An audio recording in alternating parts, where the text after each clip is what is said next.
Alright, guys. I know I didn't get to Walden this week. I mean, not Walden. Oh, I was going to make you guys read The Bean Dude. I'm totally letting you down. Anyhow. Walt Whitman. Walt Whitman. Next week, we're going to read Walt Whitman. Song of Myself. I am really not on my game today, man. Song of Myself, When I Heard the Learned Astronomer, and Oh Captain, My Captain. We're also going to read a novella. Now, it's a long read, so go ahead and get started on it as quick as you can. It's Kate Chopin's The Awakening. It's a really good book. I know that a lot of people hate it, but there are a lot of times where these old ladies are just sitting around sipping tea. But man, it's good, okay? You have to trust me on this. The Awakening is fantastic. Now, I did give you a discussion question last week. Let's just continue that into next week because I've just been so behind. And that was, who do you prefer, Walt Whitman, Emily Dickinson? Based upon reading the poems, I still would like to know that. I'm going to go and look at the discussion forum and, use that and give you some points for that. Anyway, final assignment. I wanted to do a video introducing this. What I want you to do is I want you to pick a text, one of our texts that we're covering in the class. Well, do I really want to do that? I know I'm wishy-washy today. I just haven't had enough caffeine.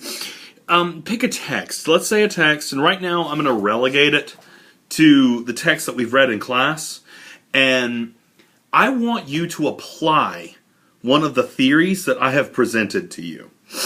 So, the theories I've presented to you are psychoanalysis, Marxism, New Historicism, and existentialism.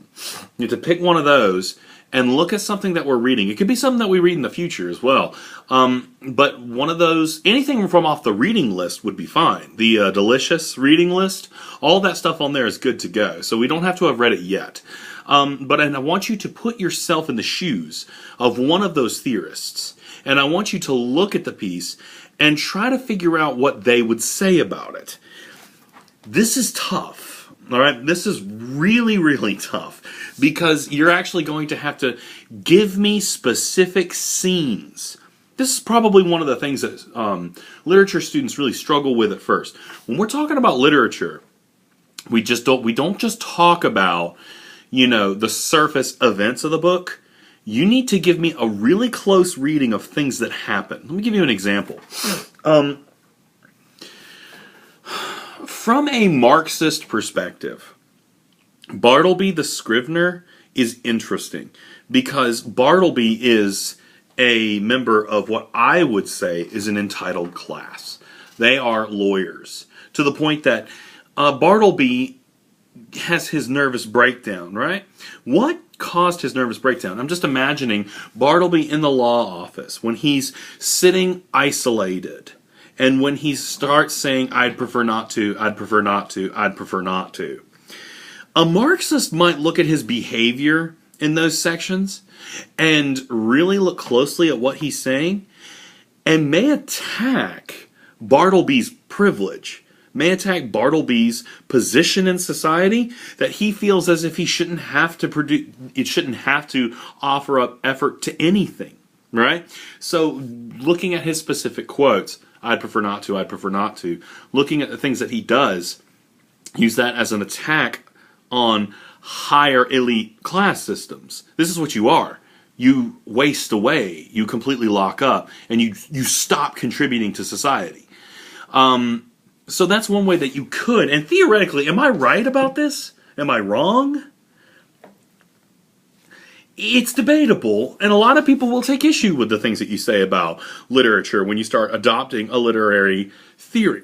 Now, the reason I like to do this is because literature professors, literature-minded people who study literature, I don't know how many if I could say that enough, this is one of the common inlets that we use to really start picking apart a text, where we start are there existential themes here? What can we get by looking into this author's background? Oh yeah, last one, feminism. what is the role of women in this story? Do we have some evidence of oppression? All of that stuff. It's one of the easy prepackaged ways that you can start talking about a literary text in argumentative terms. Ultimately, when we write papers, what you're going to want to do is form an opinion about it. A lot of students struggle with this because most of you typically end up thinking that you don't really have anything to say about it. Let me go ahead and tell you, I finished grading your reader response essays.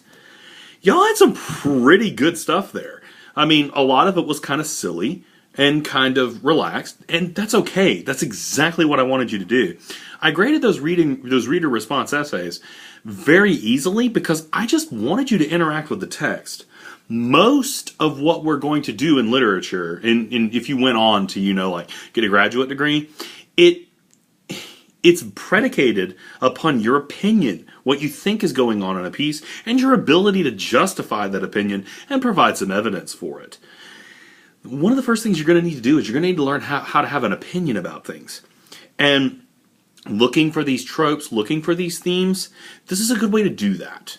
Now, eventually, if you were to keep practicing, and I know you guys, I don't think I have anybody out there who's looking to become a literary scholar, don't do that. Anyway, this is one of the things that you would really have to start thinking about. And like, is Bartleby showing us some type of mental breakdown? Is Hooper, is it purely symbolic? You have to weigh in on things like that. You have to state it forcefully and say, no, this is what he's doing. This is why. That is how we have the conversation. This is about the conversation. This is one of those essential building blocks. This is going to be a big paper. This one's going to be worth 24 points. I'm probably going to have to send this one back to you a couple of times. Unlike the reader response, for the most part, everybody got full credit on that one. But this one, I'm going to nitpick you. You got to focus on your paragraphing. You've got to develop your details, and you have to give me more substantive analysis. Give me some details. Give me some type of opinion and start to try to apply this stuff to some of the text that we have laid out for us. So, that's pretty much it. That covers the assignment. If you guys have any questions, you can call me, you can email me, and again, I'm doing the best I can. I really got behind because of that stupid hurricane. I've enjoyed your papers. Go eat a hamburger.